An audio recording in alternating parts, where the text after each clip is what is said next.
So how'd that feel? When you came up, the height was incredible, and then the drop, you felt like you were being pushed against the seat. It was incredible, really. For most kids, it's heart-stopping fun. Come on, one more time. But for most adults, Wouldn't do it. My heart can't take it. from the fun of being thrown around to the fear of throwing up, something changes as we get older. Maybe it's your body's way of telling you you're too old. Slow down, I don't know.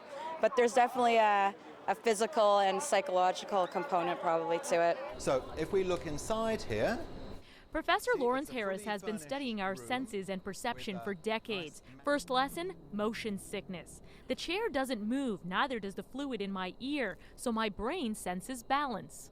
Here we go. I don't hear any screams from inside. It does feel like I'm spinning.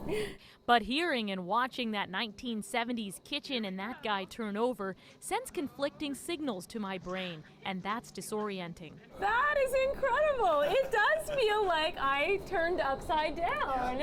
And Harris thinks expectation is a key part of why some get sicker than others. That's how a lot of our brain works, comparing what we think is going to happen to what actually happens.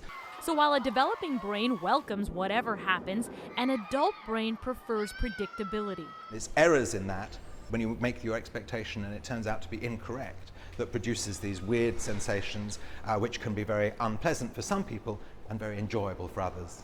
Expectation aside, our senses dull as we get even older, including our sense of balance. That's why seniors are more prone to falls, but also less likely to get seasick on cruise ships. As for roller coasters, researchers say the least sickening place to sit is right at the front. That way you know exactly what to expect, or at least when to scream.